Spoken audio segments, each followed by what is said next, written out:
segunda carta que Paulo escreveu aos Tessalonicenses, né?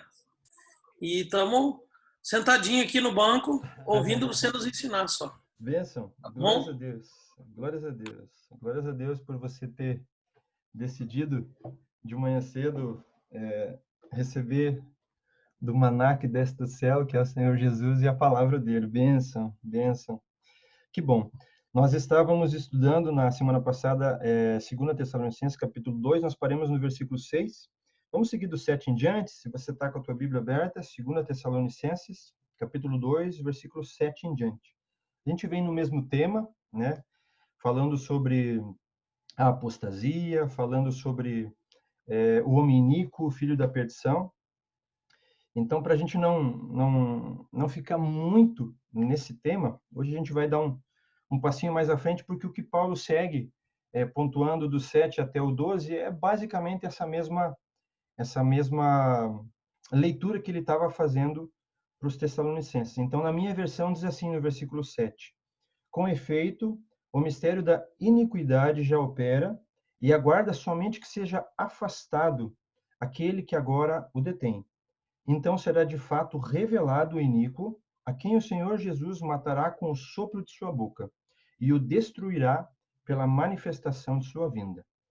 Ora, o aparecimento do iníquo é segundo a eficácia de Satanás, com todo o poder, sinais, prodígios da mentira e com todo o engano de injustiça aos que perecem, porque não escolheram, ou melhor, não acolheram o amor da verdade para serem salvos. Versículo 11: E é por este motivo, pois, que Deus lhes manda a operação do erro, para darem crédito à mentira, a fim de serem julgados todos quantos não deram crédito à verdade, antes, pelo contrário, deleitaram-se com a injustiça. Então, nesses versículos aqui, fechando essa parte da vinda do Senhor, a revelação da apostasia, o homem da iniquidade, o homem do pecado, o anticristo, né, como João coloca, é interessante isso, que cada um pontua dando um nome, né, mas todos enfatizam que é a mesma pessoa, especificamente. Fechando isso, Paulo está dizendo assim, o mistério da iniquidade.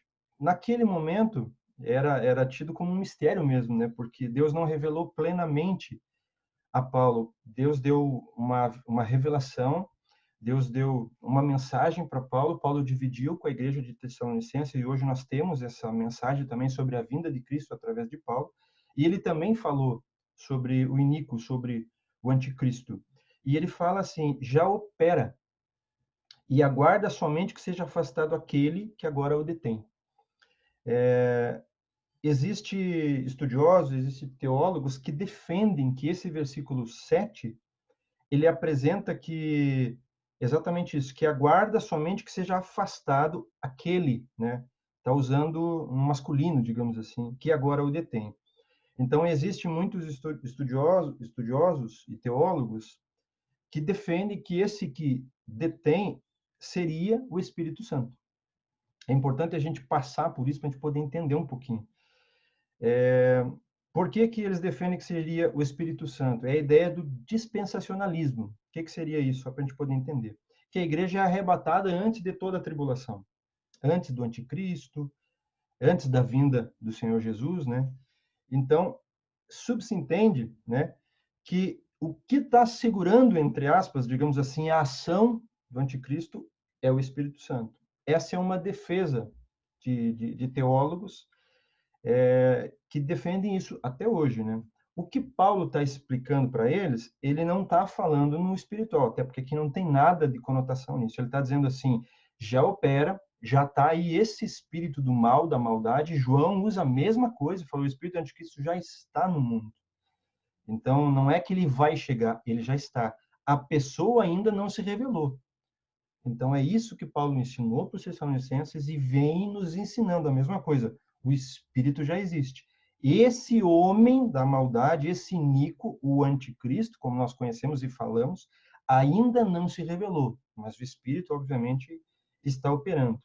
O que aguarda, já opera, mas o que guarda e o que o detém é muito interessante, porque a gente já falou na aula anterior, aí volto de novo para os estudiosos, os teólogos, defendem que o que detém é exatamente a lei. Naquela época, é exatamente a lei romana. Exatamente a lei romana. Então, no fim dos tempos, o anticristo vai mudar até as leis. Vai ser um controle geral. Então, não vai ter mais o que detém ele. Então, é devidamente uma lei que detém ele. Essa lei, que ninguém pode ser dono de nada, ninguém pode dar determinadas regras. Por isso que existe hoje G8, G4. Então, existe muito essa movimentação simultânea, né, de controle das coisas, mas vai chegar um momento em que não vai ter mais esse controle dividido. Vão ter as nações, os reinos, né, os principais, os ministros, enfim, mas vai ter um que vai controlar. Então é isso que ele está citando. A hora que essa lei cair, ele vai controlar todas as coisas. E ele fala que ele já explicou. Então diz assim, então será de fato revelado o iníquo. Mas uma informação maravilhosa que a gente conhece, que Jesus matará ele com o sopro da sua boca. Então não vai ser uma guerrinha de videogame, assim, de mal lutando com o bem, Jesus lutando com Satanás. Jamais existiu, jamais vai existir. Quando Jesus vier na sua vinda, o sopro dele destruirá. Tanto que a palavra fala que ele vem e tem uma espada, né, na sua boca. Se a gente usar essa linguagem literal no Apocalipse, vai parecer que Jesus está puxando uma espada da boca. E obviamente que não é isso. A espada, obviamente, é a palavra, né? A palavra, sem sombra de dúvida. Então, com o sopro de Deus, com a palavra, né, de Deus, vai ser destruído. Então, na manifestação da sua vinda. Então, tudo está dando a entender a igreja, a vinda, a revelação de todas as coisas, né? Com o aparecimento do iníquo, versículo 9, isso já existe pela eficácia de Satanás, com todo o poder, sinais e prodígios da mentira, com todo o engano de injustiça aos que perecem, porque não acolheram o amor da verdade para serem salvos. Ele está dizendo assim, todos têm a mesma oportunidade. Todas as pessoas têm o dia de 24 horas, né? A gente sabe disso. Todas as pessoas têm o sol, têm o calor, têm a chuva. Então, a gente até viu uma passagem de Hebreus citando aqueles que conheceram a graça, que experimentaram a graça, o amor de Deus e o poder do mundo vindouro e se desviaram, apostataram da fé. Esses, a palavra diz por 2 vezes que é impossível, de novo, ser renovados por isso. Não é eu que estou falando, nem o pastor, ninguém. É a palavra de Deus. Que esses que debandaram de Cristo, é possível. E ele está explicando que o poder de Satanás, a eficácia vai ser tão grande que vai começar a enganar todo mundo. Mas todos tiveram a oportunidade, porque não acolheram o amor da verdade. Obviamente, Jesus, a cruz, o evangelho da cruz. Por esse motivo, pois que Deus, versículo 11, lhes manda a operação do erro, para darem crédito à mentira. É interessante que se a gente pegar esse versículo isolado, né, e por este motivo, pois que Deus manda a operação do erro. Talvez alguém tenha uma versão diferente, o Renan que curte uma versão diferente, dá um apoio aí, Renan, se você tem alguma falando alguma palavra diferente, a G, só para a gente poder pontuar e esclarecer bem direitinho essa palavra, que pode parecer que Deus está induzindo as pessoas ao erro. E o que Paulo está escrevendo não é isso. É muito interessante a gente entender. As versões, elas nos auxiliam muito, nos ajudam muito. A Bíblia, num todo, ela foi escrita, obviamente, no aramaico, no hebraico, né, no grego. Grego, hebreu, grego, e então foi usado muitas palavras, aproximadamente 11.000 palavras, né? Só que quando traduz não consegue literalizar isso tudo, então fica entre 6.000, 5.000 palavras. Olha quanto que se perde no meio do caminho. Então, às vezes, uma palavra, né, a versão não consegue esclarecer, pontuar bem direitinho isso. Então, essa mistura das versões é interessante. Alguém tem algo diferente no versículo 11 aí? Tem, Renan? Tem, Gê? Ó, não sei, o Renan, minha tradução tá igual à tua, tá? Mas aqui no meu livrinho, fala assim, ó. Deixa eu só... Renan, você tem alguma tradução diferente aí?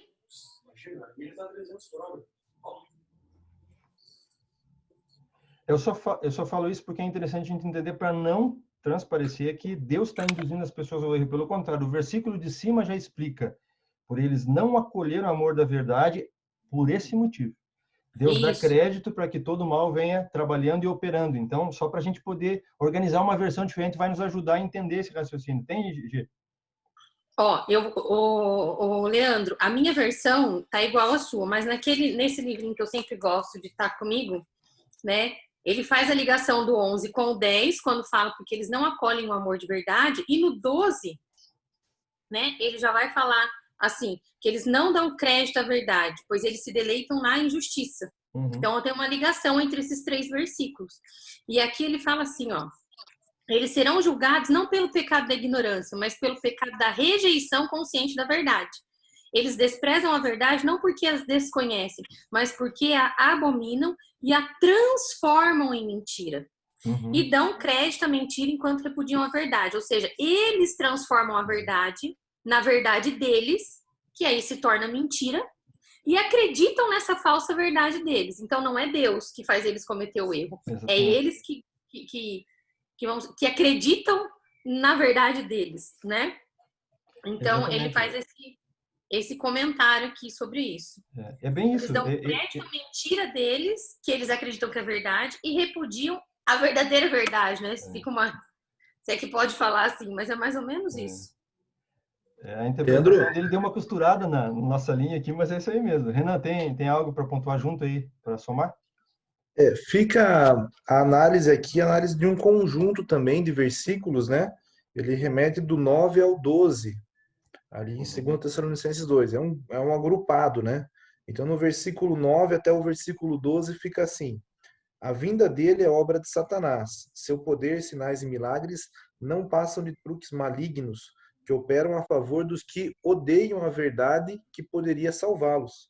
E, uma vez que são tão obcecados pelo mal, Deus lhes entregará ao mal. Terão o que desejam.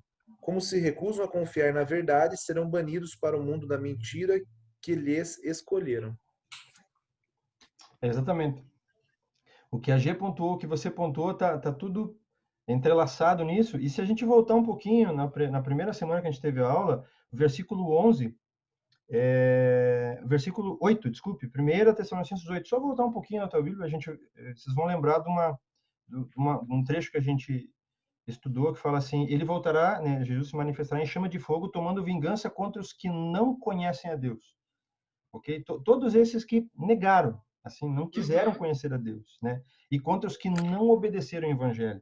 Então, ele vai ligando, né? À medida que a gente vai estudando, a gente vai entendendo como é que é esse processo. Eu fiz essa colocação exatamente isso, porque a gente já compreende, né, que, obviamente, Deus não nos induz ao erro, como também Deus não nos tenta. Mas é muito interessante a forma como foi a palavra que foi traduzida, a forma como foi escrita, para a gente entender exatamente.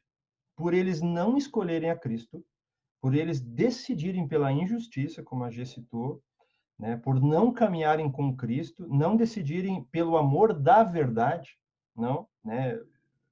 Aí sim, Deus manda a operação do erro. É como se Deus entregasse, dissesse assim, ok. Em Romanos também fala isso, se não me engano, Paulo cita isso no capítulo 2, alguma coisa assim. Aqueles que, tendo a consciência de Deus, não glorificaram a Deus. E Deus os entregou. Daí, logo na sequência, fala que homens tendo relações com homens, mulheres com mulheres, enfim, ele pontua isso na carta de Romanos, a gente vai estudar sobre isso. É mais ou menos essa ideia que ele está falando. Só que isso já estava lá, está hoje muito mais intenso, né? Aí a pergunta que eu ia fazer para você. Você entende que Satanás está operando com cada vez mais força nesse tempo? Sem dúvida. Porque a gente está vivenciando os tempos do fim. Pode pontuar, Lu. Pode pontuar.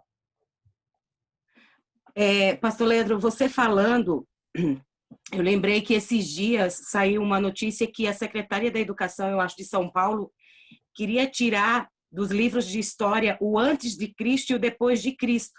Caramba, e eu sério? vi algumas pessoas cristãs se posicionando contra essa lei, enfim, que ela queria tirar. E aí, por aí, a gente já vê que é uma sombra, são sinais de que está culminando para que isso aconteça. E aí também teve uma outra frase que eu ouvi há um tempo atrás, que fala assim, que é o humanismo, o relativismo e a globalização. São a trindade que o joio irá abraçar e irá para o inferno, uma coisa assim. E se a gente for parar para pensar, são tantas situações que estão acontecendo sobre movimentos feministas, vidas negras importam, e tantas outras coisas que, se a gente não se atentar, a gente acaba sendo enganado por isso e segue o fluxo, né? E daí eu fico assim, meu Deus, é muita informação que parece ser normal, que parece que está tudo bem, não tem problema nenhum, mas no fundo, não é bem assim, né? Exatamente. E aí mais uma coisa que eu queria perguntar, quando ele fala aqui no versículo 8, e aqui, cadê? O versículo, capítulo 1, versículo 8, que punirá os que não conhecem a Cristo, então quer dizer assim, que o anticristo, ele irá enganar aqueles que, de fato, não conhecem a Cristo. Os eleitos, os escolhidos, enfim. Eles não serão enganados? Na verdade, assim, isso é muito delicado, Lu. Lembra que a gente leu Mateus 24? Se não me engano, é isso. Vamos correr rapidinho, só para pontuar. Mas só quero frisar, assim, Lu, o que você citou agora é totalmente, muito bem colocado. Exatamente isso. Aos pouquinhos está tendo muita modificação. Começa aos pouquinhos, assim, é muito sutil. Tem coisas que são gritantes, mas são sutil. Dentro da igreja já acontece isso, né? Casamento do mesmo sexo, e assim, a igreja está tendo que, não entre aspas, aprovar, mas está cedendo a isso. Está cedendo. Isso tudo são sinais. Tudo são sinais. Se não me engano, é Mateus 24, deixa eu só abrir, versículo 24. Se eu não estou enganado, é Mateus 24, 24. Exatamente. Isso mesmo. Porque surgirão falsos cristos e falsos profetas, operando grandes sinais e prodígios. Olha o que a gente leu no 2 Tessalonicenses 2, capítulo 9, com poder, sinais e prodígios da mentira. Aqui ele enfatiza, prodígios da mentira, ok? Para enganar, se possível, os próprios eleitos. Então, como a gente já passou por isso, os eleitos aqui, né? Tem teólogos que defendem que é Israel, mas, assim, entendemos que é os eleitos da igreja que vai estar aqui naquele período, naquele tempo. Então, se a gente não tiver firmado na rocha em Cristo, a gente vai ver sinais no céu, a gente vai ver coisa acontecendo, grandes milagres que, assim, vai, como o próprio Jesus falou, levar até aquele que é do povo de Deus pensar assim, o que está acontecendo? O que é isso? Que milagre é esse? Vão ter coisas miraculosas, essa é a verdade, vão ter sinais, vão ter coisas miraculosas. Então, é muito importante a gente olhar para a palavra de Deus dessa forma, né? Para a gente ir entendendo. Alguém quer pontuar mais algum detalhe nesse ponto aqui? Não? Tranquilo. Então, versículo 12, a fim de serem, olha como... Vai lá, G, pontua lá. Não é nem pontuar. Depois, se vocês quiserem, eu mando. Mandaram para mim esse vídeo, Lu, que você falou. Inclusive, foi a pastora Aldir, esposa do bispo João Carlos, que me perguntou, até assim, ela falou que ia me ligar para a gente conversar e se aprofundar. Mas realmente isso que a Lu falou, no estado de São Paulo, eles queriam mudar essa nomenclatura, né? E eles falam assim de uma forma, né? Eles vão pontuando que você começa a acreditar na verdade deles. Entendeu? É a mentira, mas você começa a acreditar na verdade deles, porque ela é tão coerente com o que ela fala, e até no final do vídeo que eu assisti, que ela me mandou, ela fala assim, não, mas ó, é a mesma coisa, viu? Não vai ter problema. Entendeu? Tipo assim, comprando... Veja só uma informação que é bem interessante, isso é bem interessante. Eu pontuo para algumas pessoas quando isso vem, o assunto é pertinente, né? Até quando eu estava, no período quando eu comecei a estudar, foi no primeiro módulo de semestre que a gente fez. Eu não sabia, tem inclusive aula com o bispo. O bispo nos falou, pessoal, vocês sabiam que nós, a igreja metodista, não isso com orgulho, mas só simplesmente citando, nós somos a primeira igreja que defendeu e até hoje tem direitos legais a não fazer casamentos do mesmo sexo dentro da nossa igreja, dentro da igreja metodista. Todo mundo ficou assim, falou, por quê? Porque antes de eu ser bispo, ele falou nacional, teve um período que ele foi, né, gente, se não me engano, né? Aí ele pontuou isso, mais uma outra situação, mais um outro quadro, mas ele enfatizou isso. Ele falou, ó, se tiver uma situação de algum casal que queira e a igreja diga não, qualquer pastor metodista diga não, e o casal, seja masculino ou feminino, resolva processar a igreja e processar o pastor, a igreja defende, obviamente, né, o pastor ou a pastora, processa o casal, e o pastor ou a pastora ainda tem direito de processar também, porque é uma base antes da lei, é uma base que existe na palavra, antes de todas as coisas. Então, é uma informação muito interessante. E são poucas igrejas que defendem isso hoje, inclusive as protestantes. São poucas que defendem. Falam que não fazem, mas por meios legais não tem como garantir isso. Então, isso é muito interessante. Então, a lei vai sendo mudada. Pode pontuar, Gê, desculpe, só não queria cortar a linha do raciocínio. É muito legal, interessante o que você falou, Leandro. A gente precisa mesmo se levantar em oração, porque isso, graças a Deus, a Igreja Metodista conseguiu manter no Brasil. Mas na Inglaterra já estão Já não é isso. Exatamente, já não é isso. Com pessoas do mesmo sexo dentro da Igreja Metodista. Tá? Tanto é que o pastor Luiz Fernando, né, e a Dani, enfim, enfrentaram N problemas lá com relação a isso, né? Porque eles estão lá na Inglaterra, então a gente conversa muito disso. E as igrejas metodistas lá, né? Claro, o pastor Luiz Fernando se levantou contra, enfim, né? Não faz. Mas lá na Inglaterra, que foi aonde começou o berço disso, no avivamento, né? Né? Tá acontecendo mais ou menos o que a gente estudou ali no versículo 11. Eles estão acreditando nas verdades deles e falando. Exatamente. Então, a palavra de Deus, sem dúvida, ela é toda costurada. O que a gente está falando agora aqui tem 2000 anos, né? E ela está um pouquinho para frente. Essa carta foi escrita mais ou menos em 50, 54. Ano de 90, uns 50 anos para frente, Deus entrega para Jesus, que Jesus vem e entrega para João. As cartas para a igreja. É exatamente isso que a gente está pontuando aqui. É uma mensagem de amor, de salvação, de arrependimento, de graça, de correr de novo para os braços do Pai, mas Jesus vai pontuando, conserta isso, ajeita aquilo. Eu conheço as tuas obras, eu sei o que você faz. Não adianta querer me enrolar, não tem como. Não tem, que nem a gente brincou antes aqui, o Renan. Nós demos um abraço escondido, pastor. Mas não foi um abraço, foi só um toquinho, o pastor não viu. Até brinquei, fiz um abraço escondido, mas escondi de quem, né? Mas enfim, é mais ou menos isso. A palavra é toda costurada. Então, é maravilhoso isso, uma tapeçaria maravilhosa, né? Feita pelo dono de todas as coisas. Então, ela nos leva a entender isso. Aconteceu algo estranho, filtra na palavra. Aprovar uma lei que pode saquear o supermercado, pode saquear o supermercado. Beleza, a lei está aprovando, mas e Deus? Né? Aprovaram que pode ter casamento do mesmo sexo hoje nas igrejas, mas será que isso está na palavra, né? Então, tudo isso é um filtro para o hoje, para esse tempo nosso que a gente está vivenciando. Então, isso já está muito claro, não necessita pontuar mais. Versículo 12. A fim de serem julgados. Olha como é interessante. Até eu comentei isso quando eu acho que tem uma versão que diz condenados. Tem alguma versão que diz isso? G, tua diz? Tem uma versão que diz? Renan que é o irmão das versões. Eu curto isso também, brother. A fim de serem julgados, a minha diz, uma outra versão que diz condenados. Não, a minha também fala a fim de serem julgados. A tua fala condenados, Lu? Condenados, Tá vendo? Uma versão muda, porque julgamento é uma coisa, condenação é totalmente diferente. Julgados é quando você, digamos assim, é apresentado isso é muito interessante. Julgamento vem da palavra crima. Por isso, crime. Vocês entendem super bem aí o Renan, a Gesa, advogados, entende. Então, a palavra crima, julgamento vem da crima, né, grego, que significa averiguar os fatos. Então, não existe condenação sem averiguar os fatos. Então, a palavra certa aqui é julgados e não condenados. Então, uma versão confunde a ideia do todo. Né? Ter mais versões nos auxilia.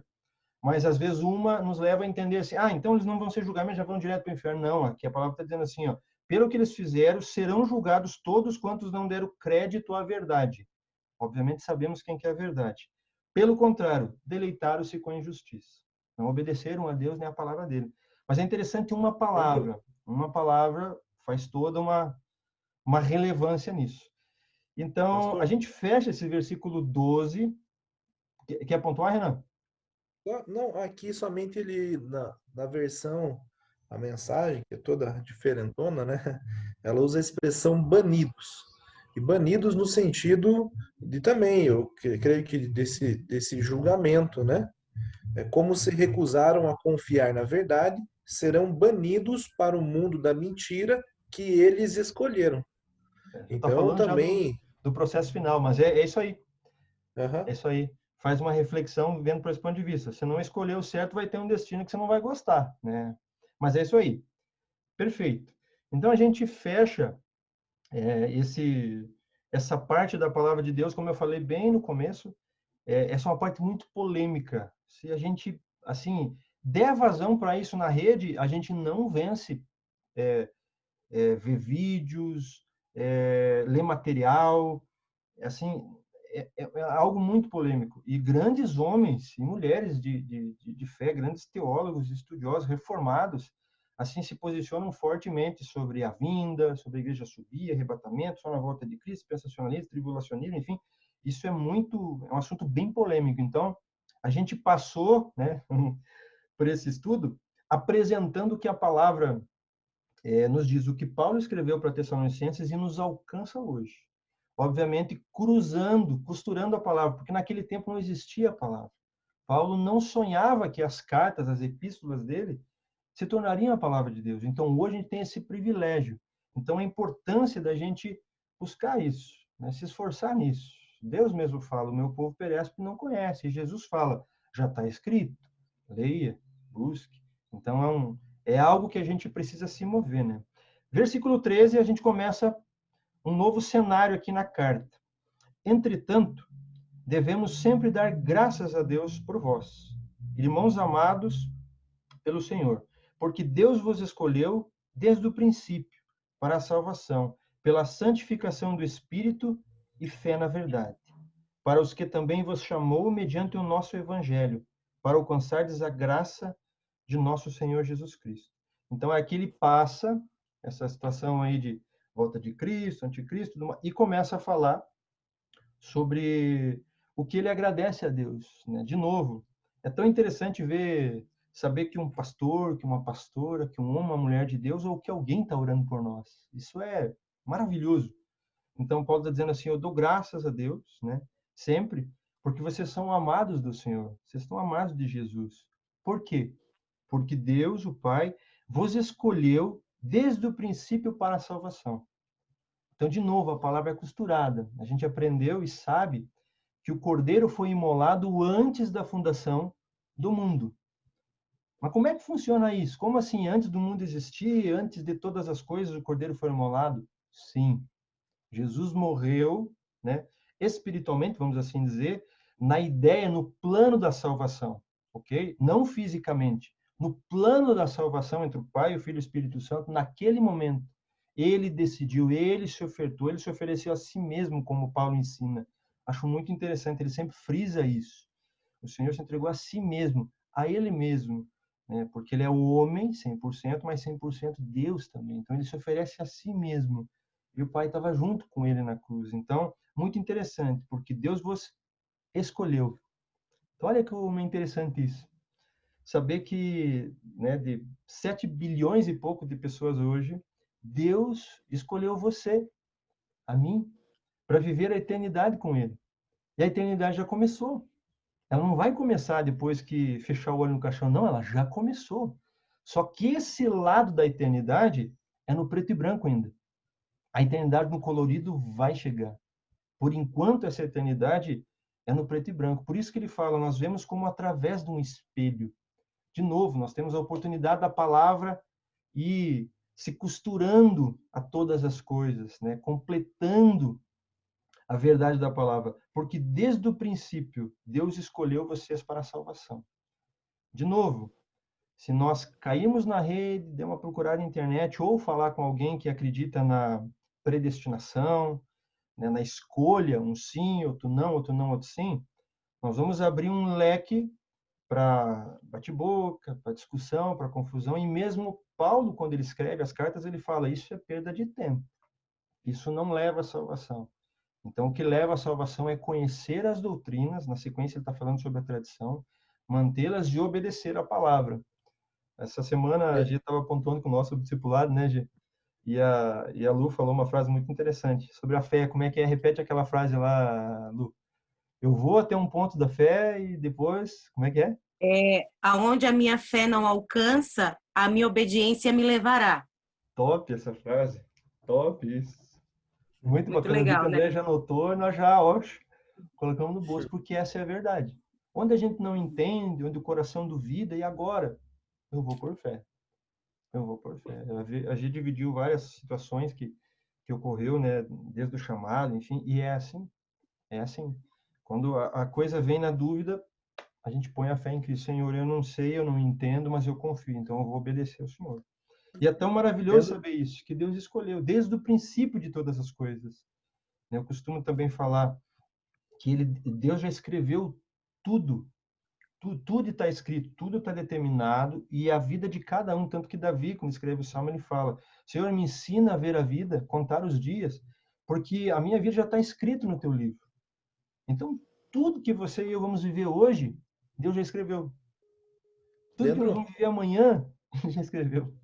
Tudo que vai acontecer por lá, sabe, tanto tempo, Ele já escreveu. Não é só ver, Ele já escreveu. Então, todo o plano da salvação já existia antes de existir mundo. Então, quando a palavra de Deus fala que na cruz Deus restaurou todas as coisas, veja só, todas as coisas é terreno, é espiritual e coisas que nós nem entendemos. Tanto que o pastor começou ontem o culto, né, lendo, fala que a criação geme a expectação da volta do Senhor. Porque tudo isso no reino espiritual já foi trabalhado, tudo. Só que ainda a gente é como se quisesse correr e tivesse. Então, provavelmente, quantas vezes você orando, chorando, já declarou, como eu declarei, Senhor, eu não quero voltar hoje. Dá para voltar hoje, Jesus. Dá para voltar hoje e resolver toda a situação, porque a gente anseia com isso. A gente anseia em estar com ele. Leandro, Né? Fala lá, pode pontuar, Renan. posso fazer? Na minha versão, acho que ela também traz uma forma de compreensão que contribui. Ela diz assim: Deus os escolheu desde o princípio. Pensem nisto. Vocês estão incluídos no plano original de salvação de Deus pelo vínculo da fé na verdade viva. E assim ele continua, né?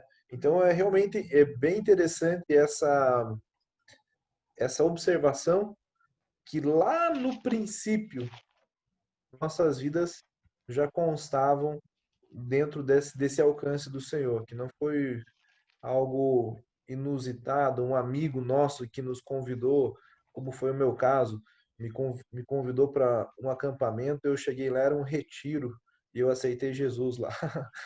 Glória a Deus Então por não isso. foi algo inusitado, Estava escrito foi naquele algo dia isso aí, realmente ó, viu? Que no bênção. plano original já constava. Que benção, que benção. Só para pontuar, a gente fechar essa primeira colocação ali do versículo 13, se a gente correr uma passagem extremamente conhecida da palavra de Deus, Romanos 8, a partir do 28. Corre lá, volta um pouquinho para trás, Romanos 8, 28. A gente vai ter essa colocação que vai completar exatamente o que Paulo está citando. Romanos 8, a partir do 28, diz assim: sabemos, veja só, não tem dúvida nisso, tem certeza. Nós sabemos, ok? Que todas as coisas cooperam para o bem daqueles que amam a Deus. Primeiro mandamento, né? Daqueles que são chamados. A gente falou sobre o chamado, sobre a vocação, ok? Lembra? No capítulo 1 de 2 Tessalonicenses 2, ok? Foram chamados segundo o seu propósito do Senhor. Porquanto os que de antemão conheceu, antes de todas as coisas, ele já conhecia, nós estávamos com ele, também os predestinou para serem conformes à imagem de seu filho. Esse é o propósito, esse é o objetivo. Esse é o objetivo, esse é o propósito. A fim de que ele seja o primogênito entre muitos irmãos. Sabemos que ele tem a primazia, né? E aos que predestinou, veja interessante a colocação da palavra, a esses também chamou. Então, um dia na glória, Deus chamou cada um de nós. Ok? E a esses que chamou, também justificou pelo sangue, pelo sacrifício, pela expiação. Então, pela propiciação. Eu acho linda essa palavra, propiciação. Deus se fez propício a nós. Olha que maravilhoso. Um Deus santo que decide ficar junto com nós. Não é maravilhoso isso? Ok? Fechando. Aos que justificou, a esses também glorificou. Isso aqui é poético. É maravilhoso. E é o que Paulo está falando. Desde o princípio, vocês já foram escolhidos por Deus para a salvação. Voltando lá a 2 Tessalonicenses, pela santificação do Espírito. Então é muito maravilhoso. No começo, o Cordeiro foi imolado, eles decidiram o plano da salvação. Formou-se o mundo, caiu o pecado, Jesus veio, resgatou tudo isso, veio o Espírito Santo. Ok? O Espírito Santo é aquele que faz essa obra da santificação. Maravilhoso isso. Como que ele faz isso? Na fé, na verdade. Então, algo que a gente já sabe. A gente fala aceitar a Cristo, mas antes da gente aceitar a Cristo, na verdade, inconsciente, graça preveniente, sem saber, a gente aceita o Espírito. Porque é Ele que fala na nossa mente, no nosso coração. É Ele que nos convence. É Ele que nos leva a nos arrependermos. É Ele que nos leva a aceitar a Cristo. Então, antes de aceitar a Cristo, a gente recebe o Espírito. E é esse Espírito que vai fazendo toda a obra. É isso que Paulo está ensinando para aquelas pessoas. Importante frisar, foram somente 3 semanas. Então, o impacto do Evangelho, o impacto da mensagem da cruz, nós não mensuramos o que aconteceu naquela cidade. Nós não mensuramos o que aconteceu. Provavelmente, muita gente foi curada, provavelmente, muita gente saiu assim, de muleta, saiu caminhando, muita gente que não enxergava viu, porque foi impactante o que aconteceu. Impactante. Então, nós temos a possibilidade de, toda semana, milhares de igrejas darem a palavra da salvação, milhares de igrejas, e, às vezes, naquele bairro onde está aquela igreja, nada acontece, digamos assim, impactante naquela situação. Tudo continua do mesmo local. Aquelas pessoas que vão na igreja continuam vivendo a mesma vida de pecado todos os dias. Então, o que está errado? É a semente? É a palavra? É o Espírito? Jamais. Paulo fala assim, nunca, jamais. O que é errado? É o coração. É o coração que não se rendeu a Cristo de fato. É o coração que não está deixando o Espírito santificar, trabalhar isso aí. Então, é isso que Paulo está falando. E a fé, na verdade, a fé em Cristo. Como a gente citou aqui, a fé me leva, eu vou ficar na dúvida, eu vou na obediência. Eu vou na fé, na palavra dele. Ok? Versículo 14 diz assim, para os que também vos chamou, a gente já pontuou sobre isso, mediante o nosso evangelho, ele frisa isso bem. Por que nosso evangelho? Porque começou a se disseminar na igreja um evangelho que não é o evangelho da salvação. Isso existe hoje? Poxa, se não. Tem muitos evangelhos? Costumo brincar que existe muito evangelho transgênico, né? Muito evangelho transgênico. Mas existe um só evangelho da graça, o evangelho da cruz, né? Somente um. Talvez as pessoas não gostem. Talvez até nós, em alguns momentos, não venhamos a gostar da forma como ele realmente precisa ser vivido, né? Mas a verdade é uma, é somente esse evangelho que salva. Somente esse que restaura. Então, é assim que ele fala. Para alcançardes a glória de nosso Senhor Jesus Cristo. Então, é a partir desse chamado, desse evangelho, que nós alcançaremos a glória do nosso Senhor Jesus Cristo. Não tem a ver com a salvação, como a gente já citou, a salvação é de graça. Mas a glória do reino, ele custa. Ele tem um preço. Até essa semana, algo interessante, eu escutei uma música em que a cantora falava assim, eu estou pagando o preço, eu estou pagando o preço. Assim, a música que eu ouvi parece que dava a entender, estou pagando o preço da salvação. Sim e não, porque esse preço já foi pago, né? Agora eu preciso me manter, né? Manter a salvação na palma das minhas mãos, bem firme. Aí sim eu entendo, né? Pagando um preço de seguir a Cristo, né? Mas a forma como eu ouvi a canção, eu não consegui prestar muito bem atenção, passou rapidamente assim. Falei, caramba, que estranho, não tem que pagar nada, não tem que comprar, né? Não tem que comprar terreno no céu, igual acontecia uma época da igreja lá atrás. Então, às vezes, a gente vai escutar algumas coisas que parecem muito bonito, melodioso, quando você vê, você está cantando junto, mas doutrinariamente está tudo fora. Então, é isso que Paulo está falando. O nosso evangelho é para alcançar a salvação e a glória do nosso Senhor Jesus Cristo. Não é uma mera coisa, é a melhor coisa de todas.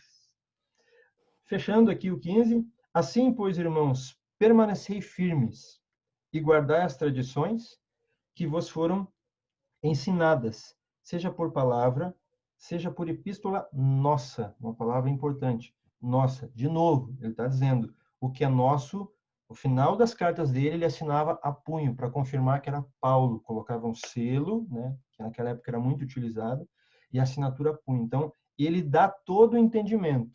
Esse é o nosso evangelho, essa é a nossa carta. Ok? Muito interessante permanecer firmes. Conhecemos exatamente a palavra João 15, em que Jesus fala 11 vezes a palavra permanecer.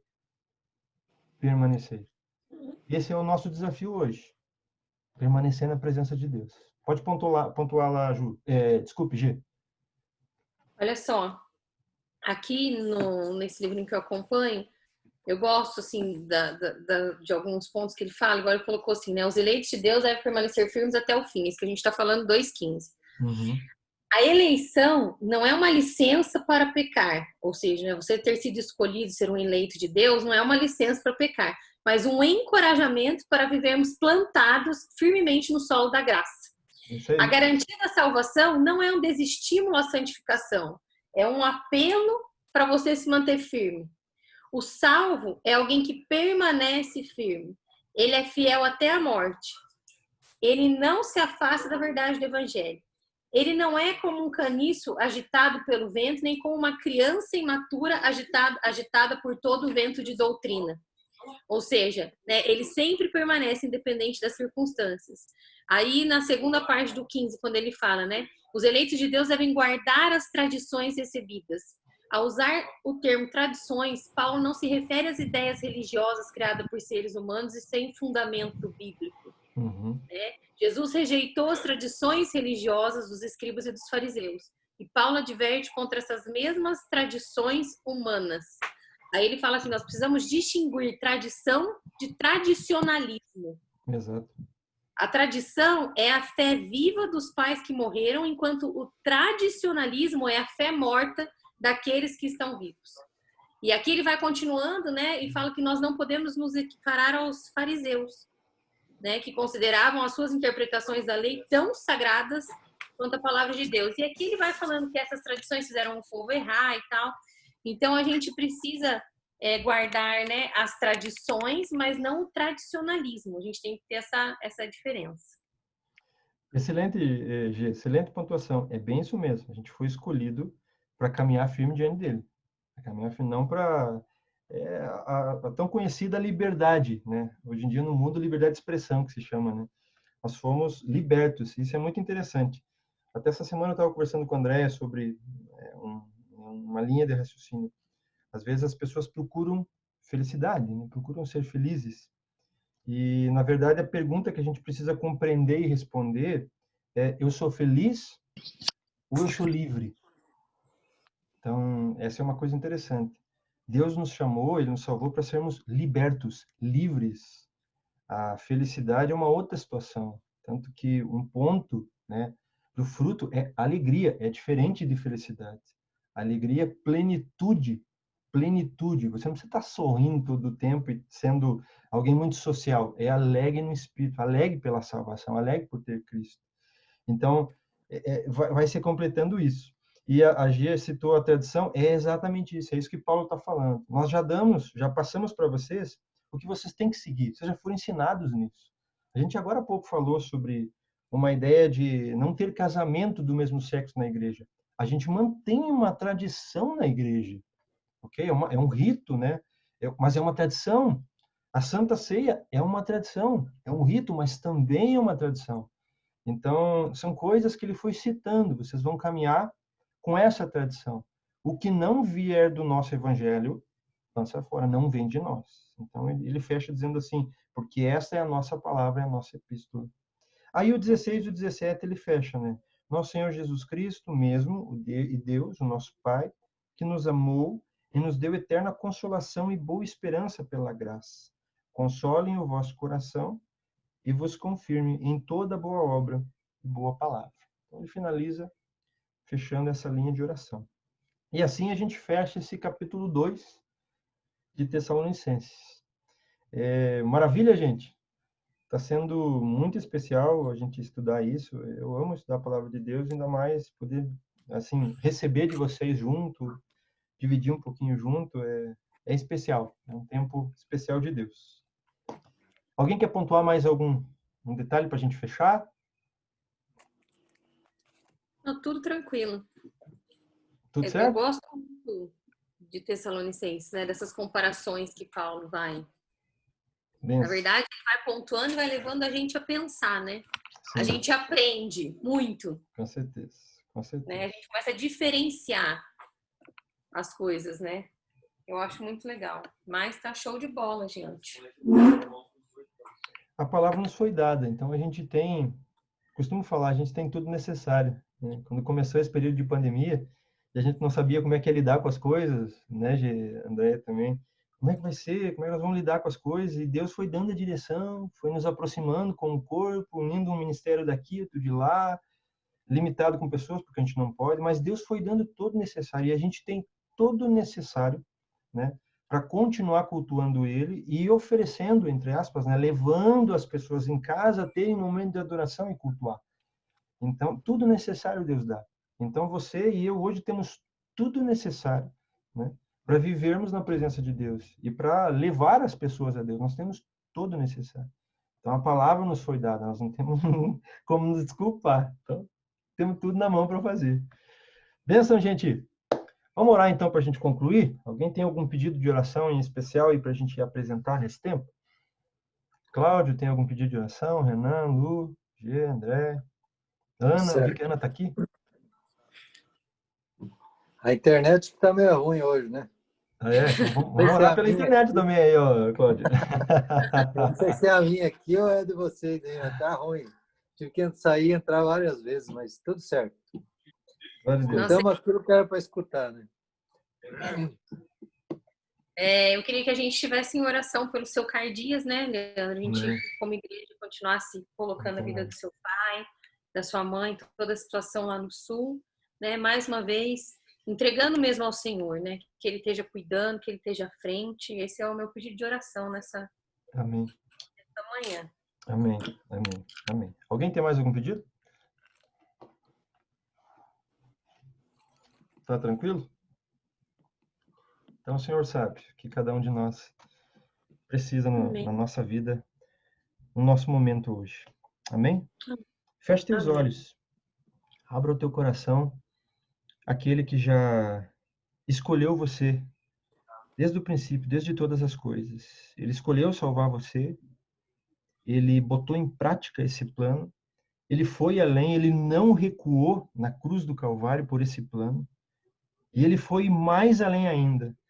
Te deu o Espírito Santo, me deu o Espírito Santo dele, vivendo dentro de nós. Ele é o nosso hospedeiro. Nós hospedamos o Senhor dos Senhores, o Rei dos Reis, a majestade do céu, aquele que envolve todo o céu com a palavra dele, com a presença dele. Ele está em você, ele está em mim. E é ele que quer conduzir as nossas vidas. Então, nesse espírito de adoração que você ore junto, presente para ele tudo que você deseja vivenciar, viver, sonhar, crescer e como igreja, aguardar a vinda dele. Querido Pai, amado Senhor, nós queremos lhe agradecer, Senhor Jesus, por esse tempo tão especial. O Senhor é aquele que conhece o nosso coração, sabe as nossas necessidades, e nós apresentamos diante do Senhor.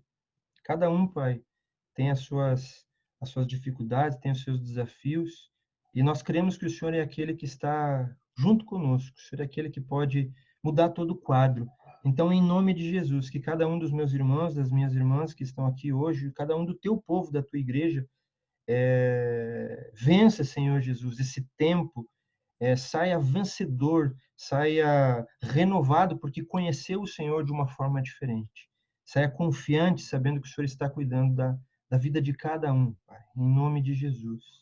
E apresento de uma forma muito especial, Senhor, como eu tenho feito todos os dias, a vida do meu pai, a vida da minha mãe.